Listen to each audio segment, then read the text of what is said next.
Relation ছিল, 3 বছর relation করার পরে বিয়ে হইছে 1 লাখ টাকা কাবিনে। সেই কাবিন আমি নিজে ছাইরা তুই আই করছি, আর তুই কস আমি কাবিন ব্যবসায়ী না? তুই কারে কি হিগাস বিয়াদব মহিলা?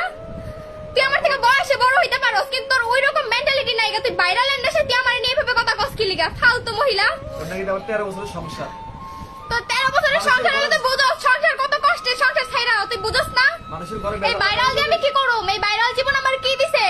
এখান থেকে আমি টাকা আর্নিং করতেছি, হ্যাঁ? কয় টাকা আর্নিং করছি ভাইরাল জীবনের থেকে? দেখা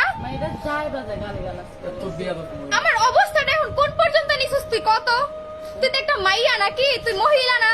তুই মহিলা না? তোর তো সংসার জীবন আছে, তুই এইসব কথা কস কেমনে? ছি, লজ্জা করে না? তুই আমার নোংরা কস, আমার নোংরার একটা প্রমাণ দেখা। যে লোকের এনে দালালি করো তুই, লোকের অভাব নেই, অহরহ ভিডিও সোশ্যাল মিডিয়াতে ভাইরাল আছে। সে কেমন? আমার নিয়ে দেখা। আমার বিয়ে হয়েছে কবে? আমার একটা জীবন অ্যাক্সিডেন্ট, আমি 100 বার কমু, গলা বড় করে কমু। আমার 14 দিনের একটা সংসার ছিল, সেখান থেকে আমার ফ্যামিলি নিয়ে আসছে, কোনো কাবিন নেই নাই আমি। তোরা কেন আমার কাবিন ব্যবসায়ী কস? ওই 3 লাখ টাকা তোর বাপের কাছে লয়ে দিতে, 3 লাখ টাকা আমার জীবন ফেরত দিতে কইস। আমার জীবন সুন্দর করে দিব, আমি সোশ্যাল মিডিয়া থেকে চিরজীবনের জন্য যাইমুগা। আমার সোশ্যাল মিডিয়ার সব ভিডিও ডিলিট করাবি। তোরা আমার নিয়ে কথা কইছস না? আমি তোর ভিডিও তুই যা যা বলছস চুপচাপ সবগুলো সেভ করে রাখছি, শুধু দেখছি তুই কি করতে পারোস, কি কইতে পারোস।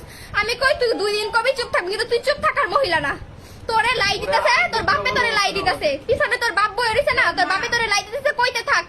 এবার দেখবি আমি কোন পর্যন্ত যাই। আর আইনগতভাবে ব্যবস্থা তো নেওয়া হইবই। আরেকটা লাইভে কয়ে দিই, যদি আমার জীবনের কোনো কিছু হয়ে যায় তাইলে